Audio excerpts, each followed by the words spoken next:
Hi everyone, welcome once again to my YouTube channel, Dr. B, and to my show, Ask the Chief Doctor. This is an open window to anyone who wants to learn how to make cheese. My name is Dietrich Truxes.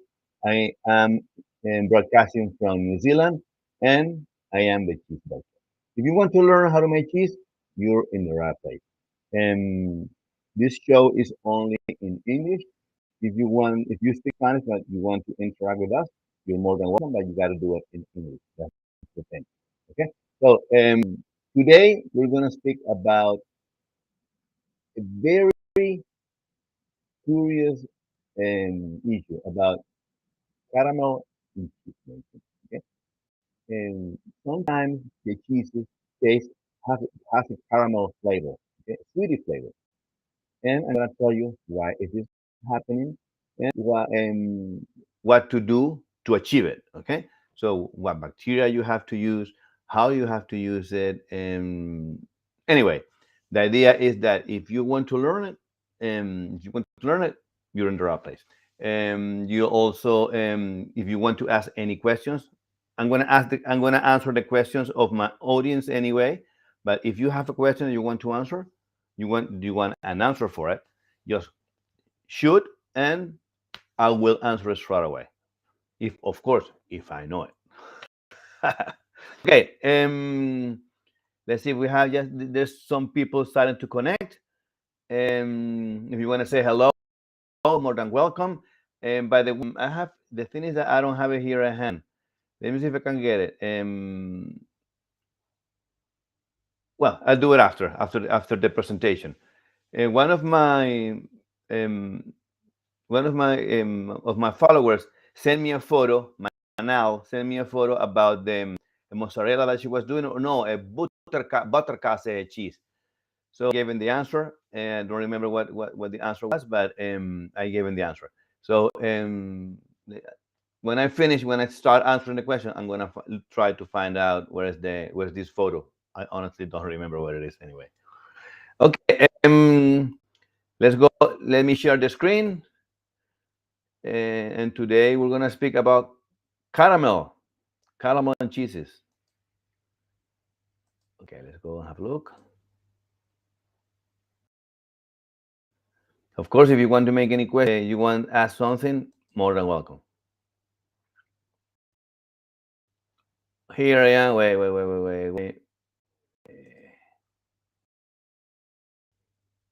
Here I am. Okay, let me go first with this. Okay, now today was fast. Is that we are having today's show number 1, almost a year since I've made this English version of the Ask the Cheese Doctor one. Okay, we're gonna speak about caramel flavor in cheeses. Is it possible? Of course it is. But you have to know how to do it. Okay. So what is caramel flavor? I'm not gonna go into biochemical terms because it's not the scope of this presentation. I just want you guys to learn how to identify what bacteria to use and how to do it. Okay, that's it. And in simple terms, I don't want you to go so deep because this is part of my cheese making course for beginners. So I don't want to go so deep. But anyway, this flavor in cheese is like a sweet. When you eat this cheese, of course, you're gonna find the salt as well, but you're gonna find that in this type of cheeses like a saccharine flavor. Okay, these cheeses are typical from the Alpine cheeses, which are the Grana and Gouda, and also Emmental as well. They have this sweety flavor. Okay, um, the thing is that when we use this bacteria, and I'm going to tell you the name later on, and this bacteria feed from the lactose. Okay, and when they are producing lactic acid, they're also producing enzymes. These enzymes will help to proteolyze the cheese along the way in the ripening process, and the sweety flavor will start to develop.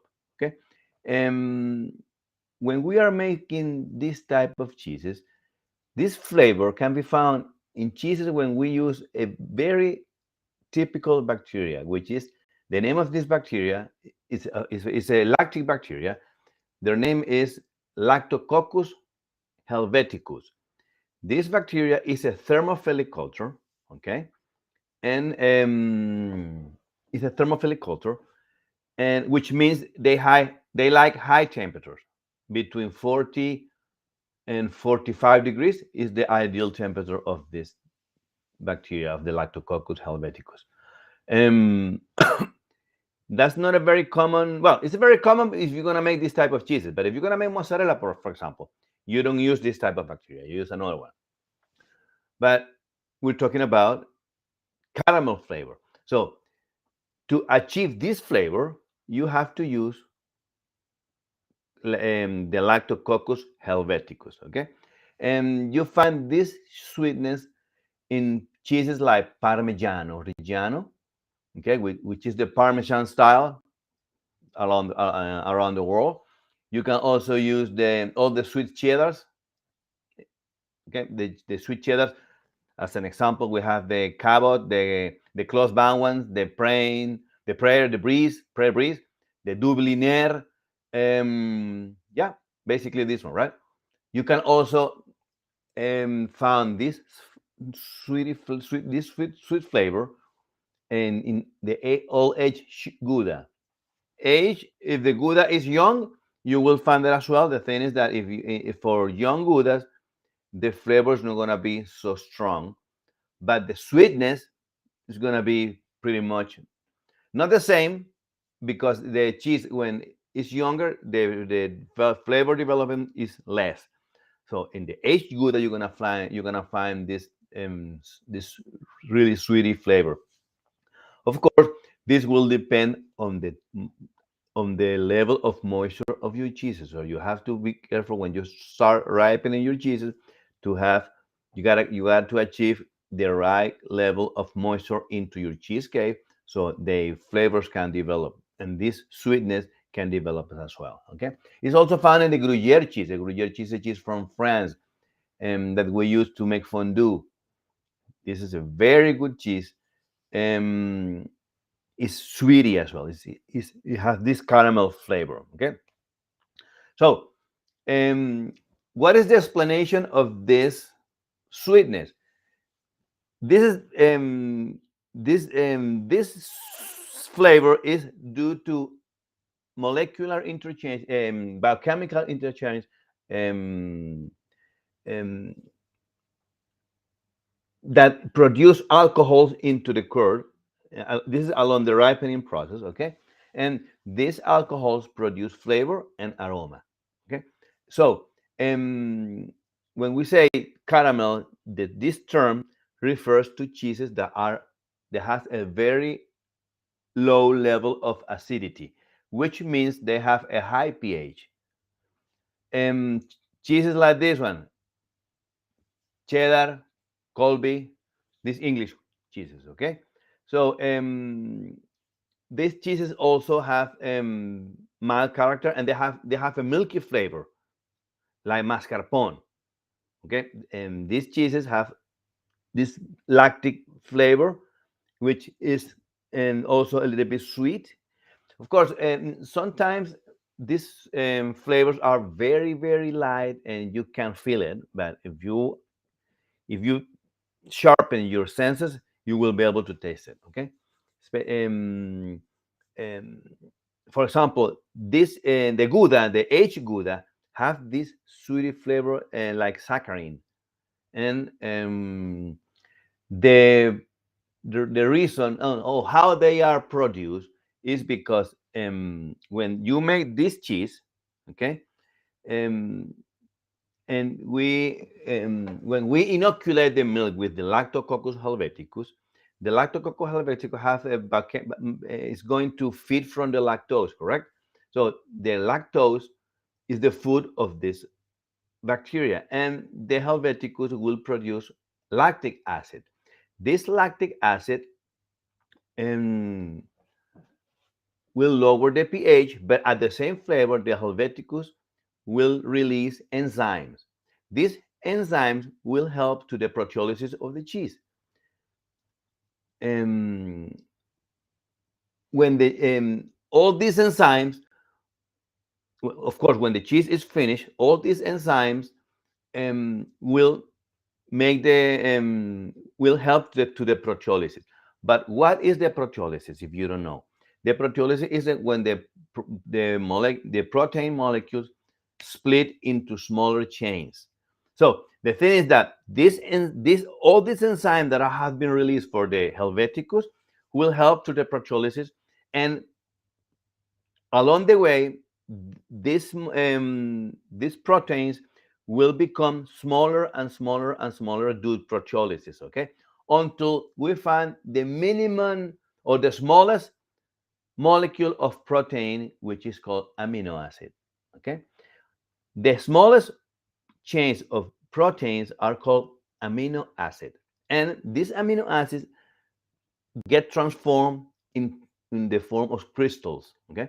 So when the cheese starts to proteolyze, of course, to proteolyze, we have to have this, as I said before, the right condition. We have to have the right temperature and the right level of moisture. So in this process, the proteolysis will split the protein molecule into smaller chains, and the smaller chains will split as well into more smaller chains until we get the minimum, the smallest molecule of protein, which is called amino acid.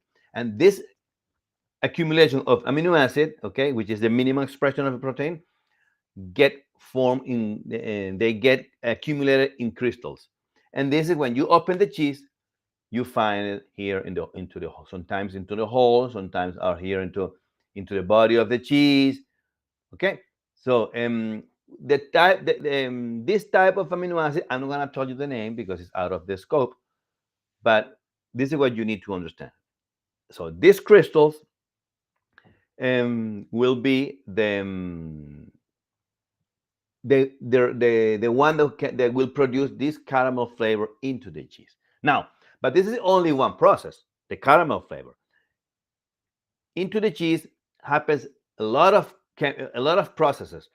Another one is lipolysis, which is change in flavor, but that's another show. That will be another presentation.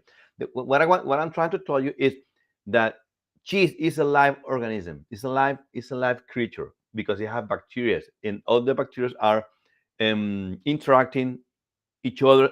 And when the bacteria die for any reason, maybe because the level of acidity has increased too much, the enzyme remains, and all these enzymes will affect the proteolysis and the lipolysis of the cheese. When we are making cheese, these two processes come hand by hand: lipolysis and proteolysis. The crystals and the flavor, and this caramel flavor, is part of the proteolysis. Okay, and which give a little this sweetie flavor. And so all this process make the whole is like a portfolio of flavors and reactions, chemical reactions into the cheese, which are split in smaller processes. But the whole portfolio of processes will become in the right maturation of the cheese. Okay, so this is what I wanted to share with you guys. Um, when I know, one thing that I didn't say, as I told you before, this caramel flavor is typical in cheeses with low acid cheeses, which means that all the curd wash cheeses will have this caramel flavor. For example, the Gouda, Emmental, these cheeses are curd wash cheeses, and therefore they will have this low level of acidity. Okay, so if you want to make this, if you want to achieve this caramel flavor, you have to use the Lactobacillus helveticus. Okay, this is the one that gives this typical flavor into the cheese. Okay, now let's go and answer some questions. But before before that, let me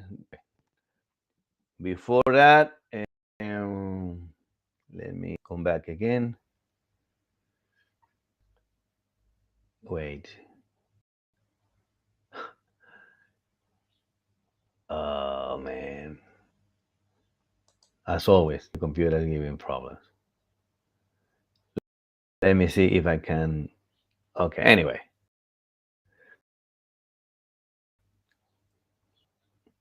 I lost it. Why? I don't know. So let's go and answer some questions. Let's go.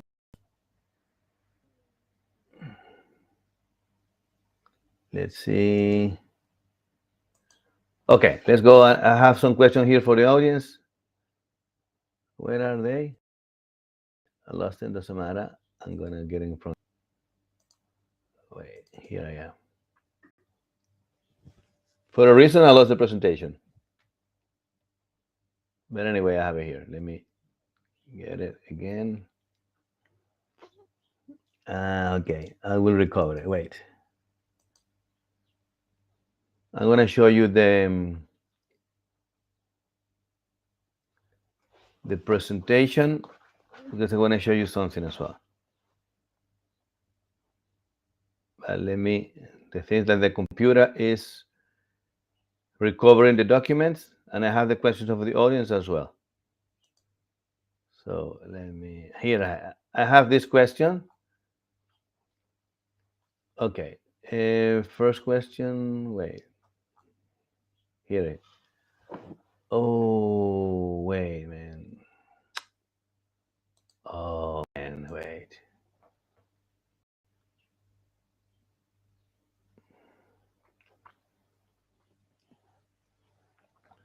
Well, there's one question here. Ruben Apple. No, that's not the one.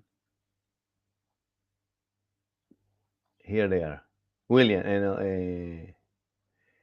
Bianca is saying, using unpasteurized milk will be safe to make cheese.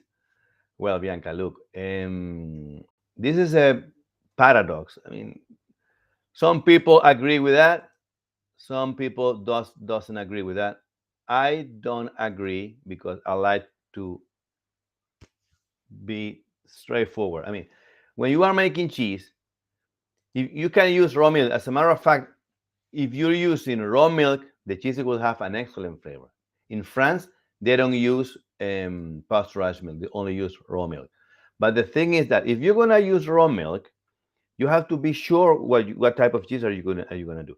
If you're gonna make fresh cheeses, I wouldn't recommend to use raw milk because your milk might be harmful. Might have the cows might have been fed with antibiotics.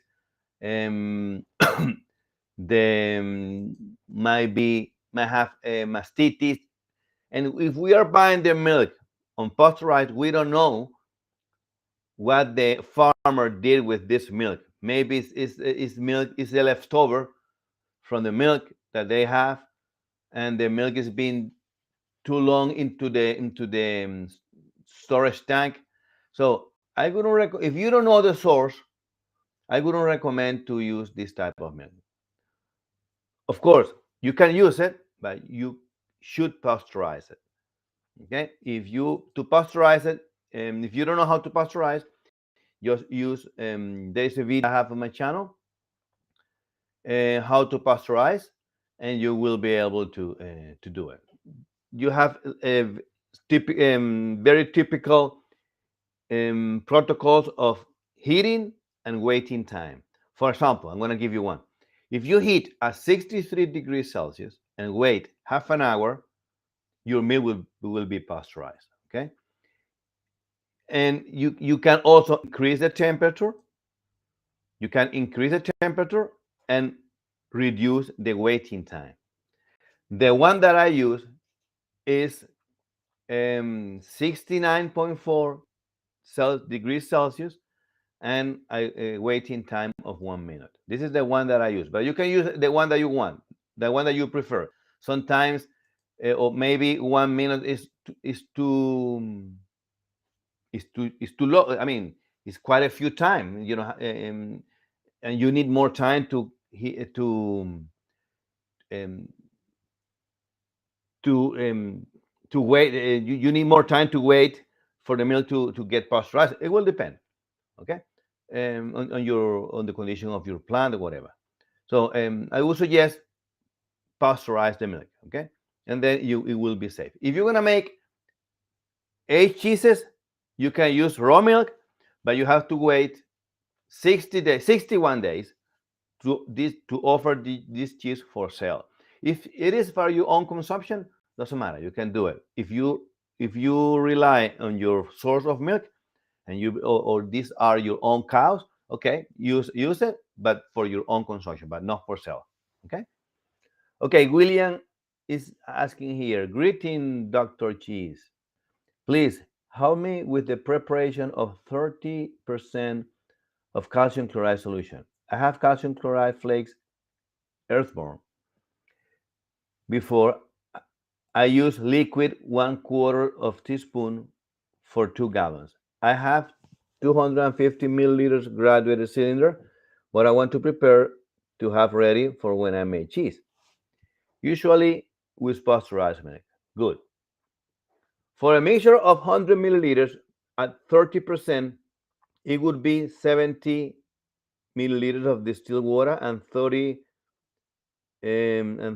grams of flake of calcium chloride.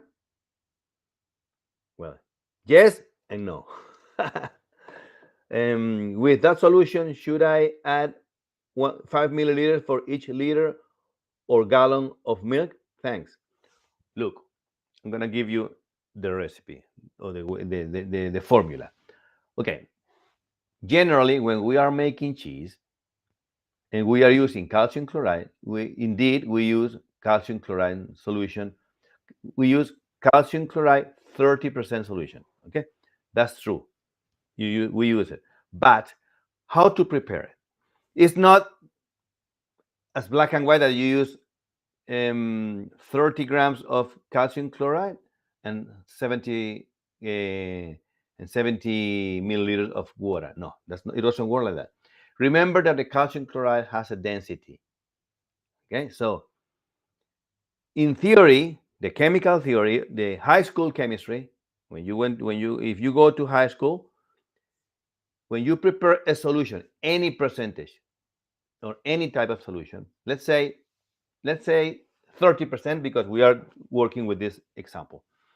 If you are preparing a 30% solution of calcium chloride, you will need 30 grams of calcium chloride, 99.9 concentration or pureness, within 100 milliliters, but not 100 milliliters of water, 100 milliliters of solution. Okay, so how to achieve that? When you said that you have a matraz graduated cylinder, 250 milliliters. Okay, put the 30 grams into the cylinder. This mass of calcium chloride have to be food graded, which means that they have to be 99.9 pureness. If you use the one that sells for pools, this type of calcium chloride is pretty much 70%, 75%, which means that you have 30% impurities or 25% impurity, which might be dangerous to your health. So I would suggest use the food grade one, because it's your health that is under the game. So use 30 grams of this calcium chloride, 99.9 pureness, and then fill up the cylinder until you reach 100 milliliters. Dissolve, and you will achieve, or you will get 100%. Sorry, you will get 100 milliliters of calcium chloride, 30% concentration. Okay, this is how to do it. Okay, so I repeat again. put the calcium chloride into the cylinder, 30 grams, boom, and fill until you reach 100 milliliters. Dissolve well. When you start to dissolve, the water will become a little bit hot. So don't worry about it. It's normal. So once it's dissolved, let it rest for a while, and put it in a bottle, and that's it. You can use it.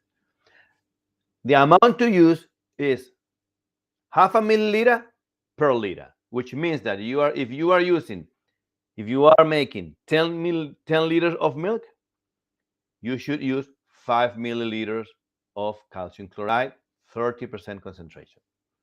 Okay, this is how you should do it.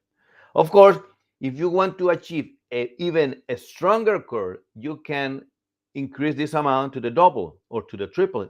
This is your choice, okay, as a cheesemaker. The thing is that if you put too much calcium chloride solution, your cheese will become bitter. So you have to be careful, okay? You got to be careful. Okay, let's see. Let's answer another question.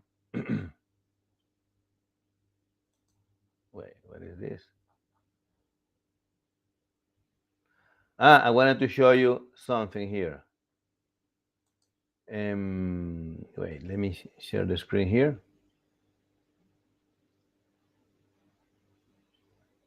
Wait, here I am. So what I wanted to show you is that I already have the wait.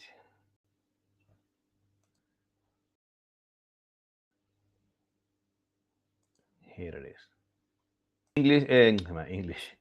My cheese course for beginners. Okay. My cheese making course for beginners. If you want to learn how to make cheese, this is the course that you should take. Okay. This is the link. You just link on the link. If you link here, look, it'll take you to website and find all the information there. Is in English. My videos are translated in 5 languages. Translated to English, are translated Chinese and Arabic. So you just need to turn on your caption in your because the videos are in YouTube. So you just need to caption your video in the language that in your language, and you will have it in Hindi, Arabic, Spanish, which is my native tongue, and yeah, Chinese, English, Chinese, Arabic, Hindi, and Spanish. Okay, if you can pay upfront, also can pay a monthly payment here.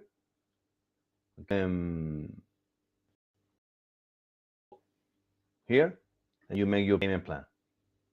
Or you can send me a text message to my phone. My phone is in my Instagram and in my YouTube account as well. So you can do it. Okay. Let's answer more questions. Let me see in the screen.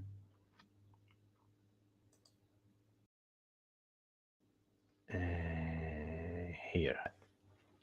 Let me go and I'll carry on with another question. Bianca is asking, good afternoon, doctor. I have a question. It is advisable to use raw milk, but I have thought that it is likely that the process of elaboration of Chelita cheese is a cheese from Venezuela, with vinegar, which vinegar is added and processed at a temperature between 55 and less than 85 degrees Celsius, this process will not be enough to consider that the milk has also undergone the pasteurization process. Well, if it is at 55 degrees, Bianca, your milk is not considered pasteurized. It's considered thermicized. And for thermization, you will have to have it, I reckon, I don't remember very well the time, but I reckon it's for a week. You need to have it at this temperature for a week or something like that. If it is at 84, 83, your milk will be ultra pasteurized, and you won't, and the protein will be denatured. Therefore, your Telita cheese or your mozzarella, which is the same, will not stretch because the protein has been denatured. So if you heat at 60, if you heat at the curd at 63, you will have to wait for half an hour. So my advice, pasteurize first and then make the cheese. Otherwise, you will have to control two processes. First, you have to control the temperature to achieve the pasteurization process. If you heat your curd, let's say that you are heating your curd. If you heat your curd at 72, 73, 5 degrees, you have to be very accurate. At 72 degrees would be fine, or at 70 degrees, not 72. 72 degrees is ultra pasteurized, you will denature the protein molecule. But at 70 degrees, 71 degrees, you can leave it for 2 or 3 seconds. The thing is that you have to be very accurate, because if you pasteurize, if you heat your curd too much, you will not pasteurize it. And as a matter of fact, the temperature into the curd will not be the same. I mean, it won't be even. The temperature will not be even in the curd, in all the curd. So my advice: one process at a time. First process, pasteurize your milk. Once it's pasteurized, you already know that your milk is safe, and then make the cheese. If you don't, if your cheese doesn't, if your curd doesn't get heat or doesn't get hot, and all the mass, I mean, they don't get hot evenly, doesn't matter. But your milk is already pasteurized, so it's safe. And then you can start focusing on stretching the cheese, which is another process. Okay, but so trying to do both processes at the same time, you will make mistakes, and you will have to improvise then, and you will not have a standard product every time.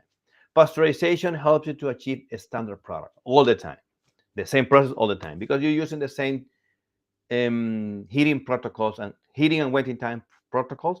So your milk is always pasteurized the same way and will become more standard. And in addition to that, your milk will last longer. If you don't pasteurize it, it lasts maybe 3 days max. If you pasteurize the milk, it will last longer, much longer. Okay. Let's see. Christina, if I want to make 30 pounds of cheese, how many liters of milk do I have to hold, or do I have to make? Christina, look, to make cheese, it will depend the type of cheese that you're gonna make. If you're gonna make fresh cheese, okay, I'm gonna talk in liters, not in gallons, in liters. If you're gonna make, because this is the number that I have in my mind. So if you're gonna make 30 pounds, which is pretty much 15 kilos, okay, multiply, if you're gonna make fresh cheese, multiply by 6.67. If you're gonna make fresh cheese, if you're going to make mozzarella, multiply 15, which is 15 pounds, 15 kilos, 30 pounds, multiply by 7. It will tell you the number of liters. If you're gonna make hard cheeses like Parmigiano Reggiano or Parmesan style cheeses, you have to multiply by 10. So if you're gonna make 15 kilos, you have to use 150 liters of milk, pretty much, okay, for 15 kilos. So that's it, pretty much. Okay, let me see. We're about to go now. Salvador Cayuela Aguilar. Hi, Salvador. How are you? Welcome to my show. But this show is in English. You gotta speak English. Okay. If you want to go to my, you can go to my other show, which is at 9:30 New Zealand time, and it will be all in Spanish. Okay. But you're welcome. More than welcome. And last question, Joanna Lander. Hello. What is the difference between this cheese is from Venezuela as well. This person is from Venezuela. Hello. What is the difference between queso de mano, which is Talita cheese, and mozzarella? Well, the only difference between this type of cheeses is the form of the piece. Mozzarella, you can stretch it. You can make bocconcinis. Queso de mano is like a disc, but it's a disc of mozzarella. Both of them are pasta filata cheeses, so doesn't matter. Doesn't matter them. It's the same cheese. The thing that is presented in a different way. Okay, and this is what I want to talk about in my next show about the no. This show is going to be in Spanish. Um, we have more than 2,000 cheeses, but they all come from 12 families. I'm going to tell you next week in my Spanish show. Okay, but the only difference is the form of the disc of the cheese. Queso de mano is like a flat disc. Mozzarella is rounded, okay, or in balls, in trecha. That's it. It's the same mozzarella. Okay. Generally, if the mozzarella is the Italian way, they do it. The cheesemakers do it with lactic cultures. But you also can make the mozzarella with citric acid. The flavor is not going to be the same, but it's going to be very close. It's going to be very close. I have a cheese kit that I developed, and I put how do I call it? A catalyzer, which give pretty much the flavor of the mozzarella that is done the traditional way. It's not 100% the same, but about 90%, 95% the same. So the mozzarella tastes very good. Okay. And the last question, M. Mora is saying here, what do you use to wax your cheeses? Basically, the wax that you use is paraffin. It's pretty much the one that you use. Paraffin, but this paraffin is dyed with minerals, with colors. Sometimes it's yellow, sometimes it's blue, sorry, black, sometimes it's red, but this is all paraffin. So there's no rocket science for it. Okay. Well, that's it. Thank you for coming.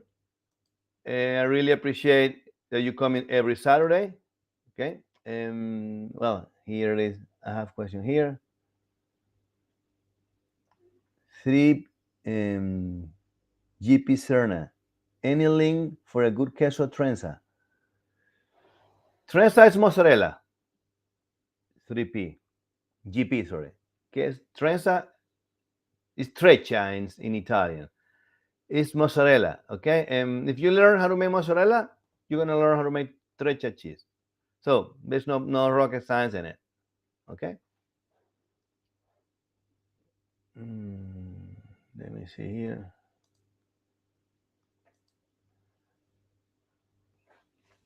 He said, I want to make a queso.